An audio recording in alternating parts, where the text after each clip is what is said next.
Comprender un poco mejor el castellano. Elaboración propia. Es conveniente para cualquiera que se decida a aprender el castellano conocer, aunque solo sea superficialmente, los orígenes del mismo, esto es, su punto de partida y cómo se fue forjando a lo largo del tiempo, porque sin duda ayudará a comprender mejor el idioma objeto de aprendizaje, y en cualquier caso, ayudará seguro a comprender mejor la cultura e idiosincrasia de los usuarios reales de la lengua española. Pues bien, remontándonos a los orígenes del castellano, hay que señalar que comenzó siendo un dialecto del latín. En esa época, los romanos habían conquistado la península ibérica. Estamos hablando de unos 200 años antes de Cristo, que es cuando los romanos anexionaron Iberia al Imperio Romano, comenzando a partir de ese momento lo que se reconoce como romanización, proceso durante el cual la cultura romana se fue extendiendo por la península, fundamentalmente impulsada por la lengua común de todo el imperio, el latín. Se puede afirmar que la conquista por los romanos de la península ibérica supuso para España entrar a formar parte de la primera potencia de la época, con todo lo que ello conlleva en cuanto a desarrollo en todos los campos del saber y conocimiento, economía, organización, etc. Además, sirvió para establecer normas y criterios comunes en todo el territorio español, que hasta el momento había consistido en un conjunto de pueblos dispersos con caracteres distintos y sin intención de unir sus fuerzas en una empresa común. Tuvo que ser un agente exterior, esto es, Roma, quien sentara las bases de la futura nación, dando cohesión al conjunto de pueblos habitantes de Iberia. Retomando el relato de los orígenes del castellano, nos encontramos así con una lengua externa que el Imperio Romano trató de imponer en los territorios conquistados de la península.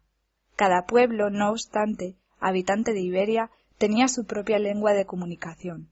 Como no podía ser de otra forma, el latín se enriqueció de vocablos de las lenguas propias de cada pueblo, y no solo eso, sino que se transformó en un nuevo dialecto, principalmente en la zona de Cantabria, Burgos, Álava y La Rioja, todas ellas provincias del norte de España. Lo anterior es un hecho habitual cuando una nueva lengua es impuesta a un pueblo con lengua propia. La lengua impuesta evoluciona de acuerdo con la cultura y carácter de las gentes que han de utilizarla. Esta evolución se produjo a lo largo de los siglos siguientes a la conquista de la península ibérica por parte de los romanos. Fue sin duda un proceso lento, y principalmente se produjo en las provincias anteriormente señaladas por ser lugares donde la romanización fue más dificultosa y en definitiva menos intensa. Se produjo así un caldo de cultivo idóneo para la generación de un dialecto propio que con el tiempo se convirtió en el idioma popular del Reino de Castilla.